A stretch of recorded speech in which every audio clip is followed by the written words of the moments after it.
ఇది దేశంలోనే అతి ఉన్నతమైన ఒక మంచి ట్రైనింగ్ వ్యవస్థ.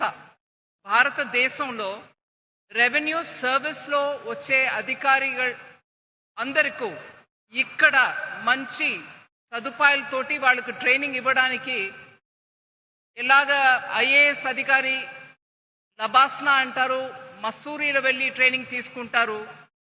ఎలాగ ఐపీఎస్ అధికారి హైదరాబాద్లో ఉన్నటువంటి సర్దార్ పటేల్ ఇన్స్టిట్యూట్లో వెళ్ళి ట్రైనింగ్ చేసుకుంటారు. అట్లాగా ఐఆర్ఎస్, అది కూడా కస్టమ్స్, ఇండైరెక్ట్ ట్యాక్సెస్, జిఎస్టీ లాంటి ఆర్ ఎక్సైజ్ డ్యూటీ ఇట్లాంటి క్షేత్రంలో పనిచేసే రెవెన్యూ సర్వీస్ అధికారి అందరికీ ఇక్కడ ట్రైనింగ్ ఇవ్వడానికి ఒక మంచి వ్యవస్థ. ఇది మోడర్న్ వ్యవస్థ.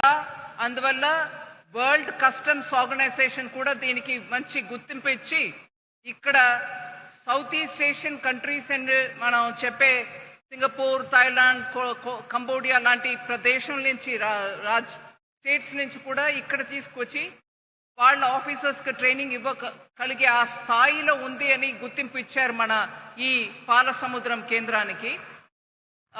ఇది ఇవాళ మన పెద్ద సౌభాగ్యం అని నేను అనుకుంటాను. మాన్య ప్రధాన మంత్రి గారు ఇవాళ ఇక్కడ వచ్చి మనకి ఈ ఇన్స్టిట్యూట్ని దేశానికి అర్పణం చేయడానికి వచ్చారు.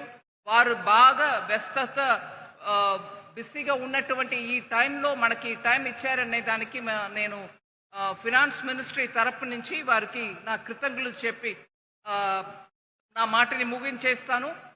కానీ ఒక్క విషయం, ఆంధ్రప్రదేశ్లో ఉన్నటువంటి ఇక్కడ మనం నిలబడి మాట్లాడే ఆ సందర్భంలో 500 ఎకరం ఆంధ్రప్రదేశ్ గవర్నమెంట్ మనకి ఇవ్వడం, అది కాకుండా ఇంకా ఒక 10 ఏకర్ భూమి స్కూల్ కేంద్రీయ విద్యాలయ పెట్టడానికి పాలసముద్రంలో ఇవ్వడం, అది కాకుండా హంద్రీ నీవా నుంచి డైరెక్ట్గా ఒక నేషనల్ ఇన్స్టిట్యూట్ ఇక్కడ మనం పెడుతున్నాం అనే దానికోసం మంచినీళ్ళ సరఫరాకి కూడా వెంటనే స్టేట్ గవర్నమెంట్ స్పందించడం.